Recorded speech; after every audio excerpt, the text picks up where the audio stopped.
Ladies and gentlemen, welcome to Now Appearing at Loonees. This is a weekly podcast where we sit down with the nationally touring headliners coming into Loonees Comedy Corner this week. As always, I'm your host, Tracy Kellett, and today I have a very special co-host. Unfortunately, Cam is in Boulder. Wheel of Doom took over the Hotel Baldorado, so he'll be there all weekend. So today I'm very excited to have Garrett Waller, the host of Getting Our Shit Together with Manny Crespin. Yes, that's me. That's me. I'm not gonna have to scowl at you, so I don't know what to do. I know. I'll do my best to get you to scowl at me. That's good. And I'm very excited. The headliner that we're sitting down with today, we saw him smash 2 shows last night. It was absolutely incredible. You guys have seen him on Last Comic Standing, his dry bar comedy special, Waffles and Dragons. I think it came out at number 1. Ladies and gentlemen, Tommy Ryman. Hello. Hello. Thank you for having me. This is exciting. Thank you for doing this with us. I was so excited. Last night we had talked a little bit about how weird the audiences were, but you murdered. It was so fun to watch. It was incredible. Thank you. I love Colorado Springs. This club is awesome, so it's usually pretty fun. There was some strange people yesterday, but like the lady that brought a cat to the show. Yeah, what was up with the cat pack? I don't know. It was her helper cat, I guess. But it wasn't. Yeah. It was just in a backpack. So I was like, "How does it help you? It's trapped. It's trapped in a backpack. It's trapped." She just kept holding it up, and I was like, "All right." And then I asked if other people brought animals, and there's a guy with a turtle, and Eric's dog Peaches was. It was all animal show. Was there really a guy with a turtle? No, there wasn't. I was like, how did I miss that? You're like, nope, I'm a comic by trade. Yeah, they get half-price tickets if they bring some type of animal to a Tommy Ryman show. Well, don't say that because we do have like a lizard shop just right down the road, so you might be getting some exotics. That's a real Colorado Springs kind of store. It's just reptiles. Right. It just says reptiles too. Absolutely. It's actually on Fountain on 8587. Everybody. Free plug. Yeah. Oh man, new sponsor.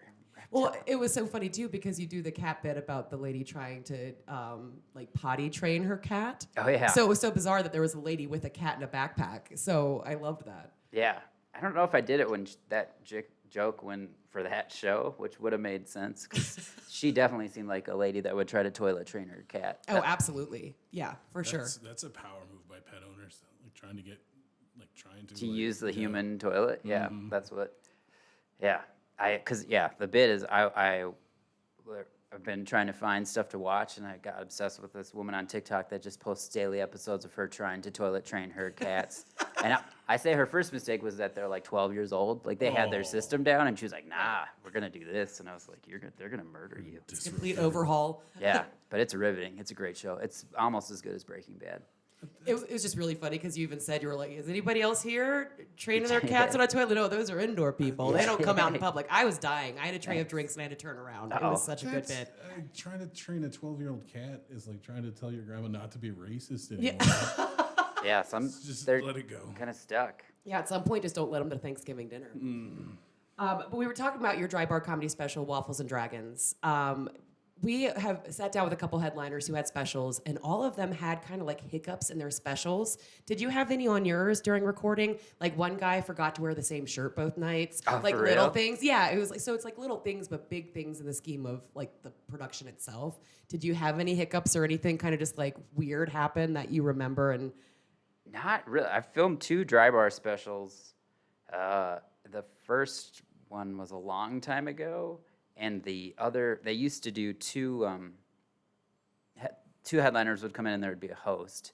And then you would, because they were 40-minute long, and you would do 2 shows, and then you're supposed to switch. And the other headliner just never showed up. And I'm totally blanking on his name, and I've looked him up, and he has, like, disappeared off of the, like... He's gone. Yeah, and he was, like, some kind of Christian-y type, because dry bar brings all... Right, it's like types. Clean and yeah. But I was like, is this guy in jail? Like, it was really with his weird. protection. Yeah, and they were like calling his agents and like trying, because nobody could just find him. And so it was just me and the host, and then the host did a little longer, and he, I think, ended up filming some type of special. So that was kind of a hiccup, but it was fine. For me, it was just weird. The audience was like, where's the other? And I was like, this is all Ryman all night. Yeah. This is what you get. Double down on the Ryman. Yeah, that one. And I didn't even know at the time what dry bar was. Like, that was season 3. And I got it because my college agent was like, hey, they're filming. This will be good to like have a tape for submitting to NACAs or whatever. He was like, because it'll be good quality. And then all of a sudden they like posted them on Facebook, so they were getting like, so one of my clips got like 12 million views, or Oh, wow. That's and incredible. then the first special on Facebook has like over 1 million, and then they dump it on YouTube. It's in like 8 different spots, which is kind of weird. I'm like, you can stop putting it, like just leave it in one spot to build. Yeah. But they're like, we'll re-release it. And then the second special was, they're shorter now, so that one was only 25 minutes, and I don't remember anything crazy happening there. I'm sorry. Oh no, that's okay. You can feel free to make I something just up. nailed it. Yeah, dude. I mean, the theater started on fire, and I was like, Yeah. well, I got to finish this. And then, This is fine. I saved Yeah. a lady with a cat in her backpack, and here we are. yeah, I got all the Mormons to drink. It was crazy. Wild guy. Did you want to ask about crazy bar stories? Yeah. I think everybody has that hell gig. You ever have any crazy road gigs that are just like stick in the back of your mind that like make you wake up in a cold sweat? Well, there's two. There's like my tough road story. Like the first time I ever bombed was Okay. real bad at a bar, because that's where you usually Right. are headed Right. when you're starting comedy. So I was hosting at some clubs, not really featuring yet, and I got the opportunity to open for a comic in a small town bar somewhere in Wisconsin, and he was like, "You're gonna do 30 minutes." And he's like, "Do you have 30 minutes?" And I was like, "You bet, they got 30 minutes." Hell like yeah. crazy. And I didn't have 30 minutes at all. And We've all done it. yeah, you gotta go for Oh it. yeah, I can do 18 minutes of crowd work. Yeah. I'll just write on the way to the gig. No worries. But I got there, and there was literally like 100-year-old lady just in the front row, just like Just terrifying. rotting. Yeah. Then bar people. Then just like 4 of the drunkest dudes ever. Wait, what did you say? I said just rotting. I'm yeah, sorry. no, she literally was. I was like, you could kind of tell she was alive, but it was very old. And I'm like, I was like going to the clubs, like I was used to performing for like 18-year-olds coming to the open mic. So I was like, I can't relate to her. She's No one 90 can years relate to older her. than me. And then there was these 4 dudes that were super wasted. And the sound people sat behind you, like it was a guy and his wife, and they were like right behind you, like, and the setup was just so weird. And I ran out of jokes, and then I like repeated a joke, and then the 4 guys went after me, and then the lady just like, I was like, somebody just wheel her away, like she just stared, and like Just turn Yeah. her around. and just like lost all the audience. The 4 guys were just like heckling me like crazy, and then I just like left. I mean, I was like, okay, I'm done. And then Yeah. the headliner was like, he was just, he got up, instantly addressed the 100-year-old lady, kicked those guys out, and like then I was like, oh, that's how it works. Oh, he like this took is control of the comedy. work. Yes. I was like, they all saw my weakness, and I lost. And then the craziest, like another like story. I was at a club once, opening for a comedian, Rob Little, a long time ago, and there was another. I was featuring, then there was the host, and we were at Skyline in Appleton, Wisconsin. Have you ever heard of that comedy yeah. club? All my stories are in Wisconsin I for love some it. reason. You're but like, and I'm from that's- Minnesota. Yeah, but that's where all the bars are. But we, so they had a comedy condo. So we did our show, and then Dan and I were like, oh, we're gonna go out. And then Rob was like, I want to go. He had traveled that day, so he went to sleep. And so Dan and I like went to a bunch of bars, came back to the condo, and then realized that neither of us had picked up the key from the owner. And when Rob goes to bed, he goes to bed with sleeping pills. So you're like out. So like we were calling, then we were knocking, but it's a condo, so you can't like. Yeah, you can't be loud and belligerent. Yeah, like we were just like, please. And then some people heard us, and we were out like till close. So I think it was probably like 2:30 in the morning by the time we got back to the condo, like bar closed. And then but then the people at the condo next door came out, and they were like, what's happening? We're like, we're trying to get in here. Do you know like any other? And I was texting. I think I texted Cliff, or I don't know if I didn't want to reach out to the owner yet because I was Right. You don't want to like embarrass yourself. Yeah. You know. so anyways, the guy's girlfriend was like, "Well, just let him like crash on our couch in here," and he was like, "No," like he was like, "There's strange Dirty men." comedians. Absolutely not. Yeah, this is Hep C waiting to happen. So then Dan and I, we got into, I think Dan was driving, and then we found a motel. Like we were like, all right, man, we gotta sleep, like, because we were just like driving around Appleton, and I had no idea when Rob was gonna wake up, so we got like the Star. It was definitely like they for sure thought Dan and I were in there just going like. Oh, absolutely. They were like, "Do you want like an hourly charge?" For, for real, it was like the creepiest. Like, and we like I like got hotel food, but you're also like kind of like just like sobering up. So I was just like in this hotel. You couldn't sleep. It was like 80 degrees. Then I think we couldn't have been in there more than like 3 hours. Then Rob did wake up. So then we left. Like we're like, Right. we can go to like our comfortable, not creepy, scary beds. Yeah. And then when we left the person at the hotel was definitely like, those boys had. 3 hours. I was like, what? They I got mean, endurance. which would have been cool, but but yeah, we were just like the lamest. I was just eating Cheetos, like I want to go. I just want to go home. Which is weird to want to go to a comedy condo because sometimes those are rough, but that Absolutely. one was That's, pretty nice, and it was reminiscence. way better than the very affordable motel we were in that night.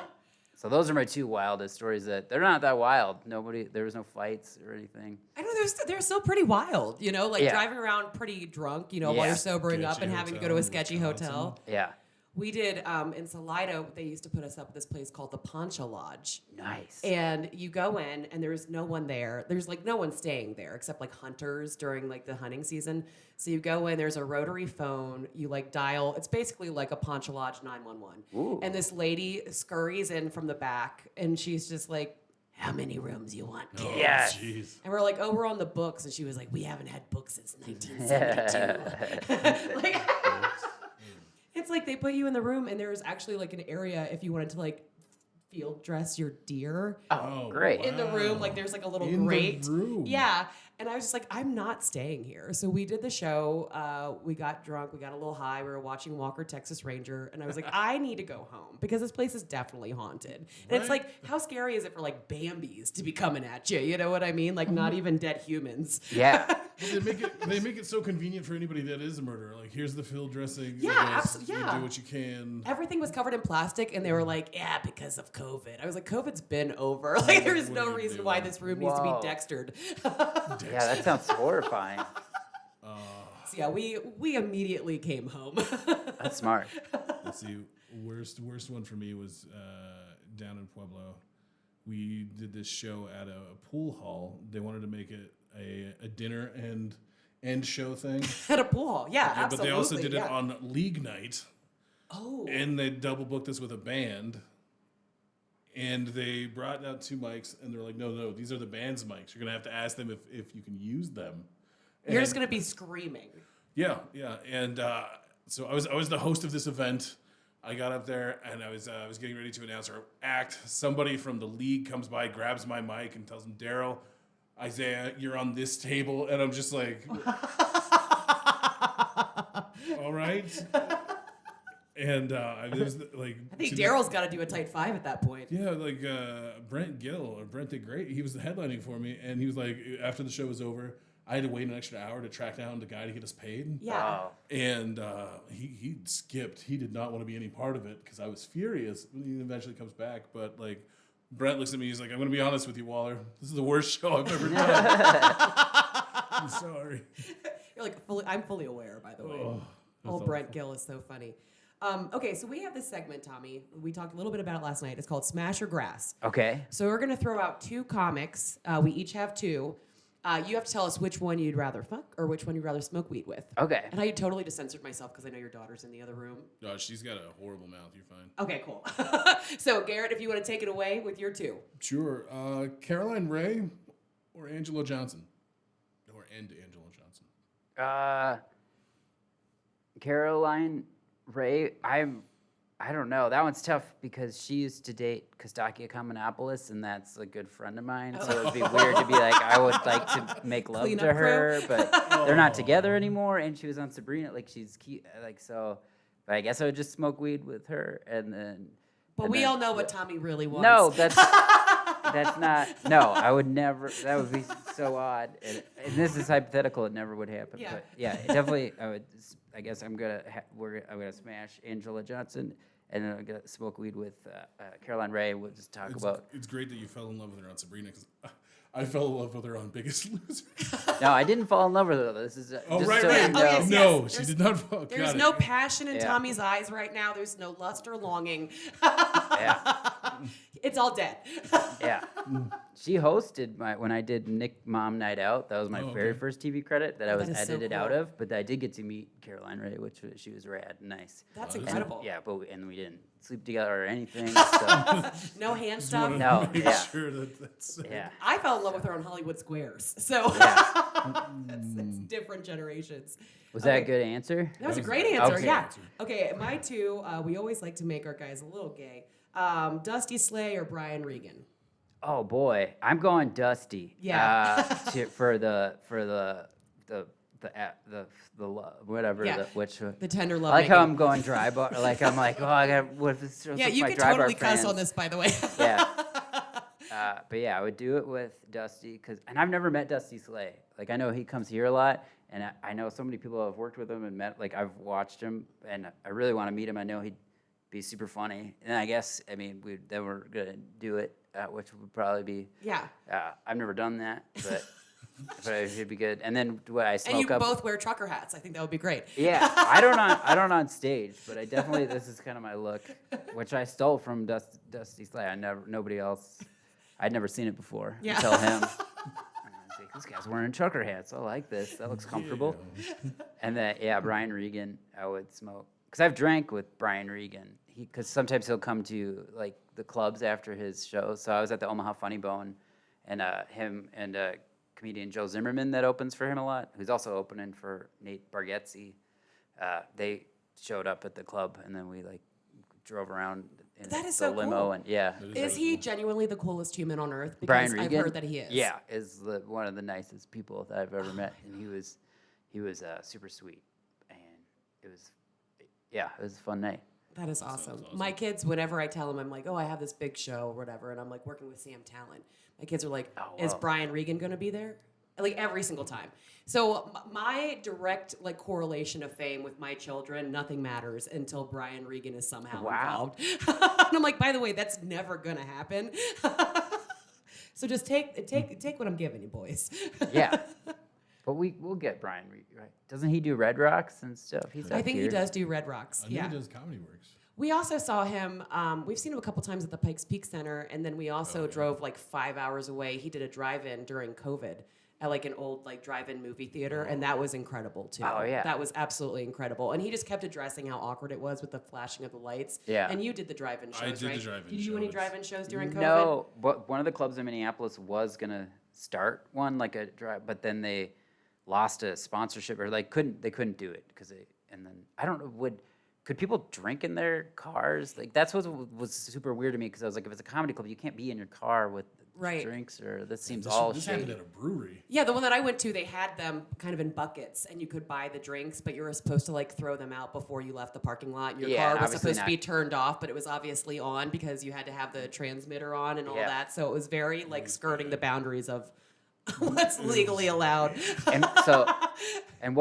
flashing lights that's laughing? Yeah, that's laughing. Okay, and then is there other like You get honked. honk would I be, kind is of that thought like that a was like a standing heckle. ovation? I Or thought no, it that was a heckle. Really? Okay. But also people were like tailgating and like screaming out their windows That's and true. stuff. A lot yeah. of camping chairs. Yeah. What if So- you pop your trunk? It was like I just want to know what like or if you moved. What about your like two mirrors? doors at once? Like If somebody's checking their oil, you've lost interest. Yeah. It's over. They don't care anymore. Standing ovation. Well, Tommy Ryman, thank you so much for sitting down with us today. We're so excited. I can't wait to see the next two shows tonight. Thanks. I'm excited. I know they're going to be super fun, and I already heard the books are filling up. So Yes. thank you again for coming in. Thank you, Garrett. And Yeah, check out absolutely. Getting Our Shit Together. That's Garrett Waller's podcast with Manny Crespin. Cool. I'm Tracy Kellett. Check in next week for our next Now Appearing at Loonees. Have a good night. Bye-bye. Bye. Bye.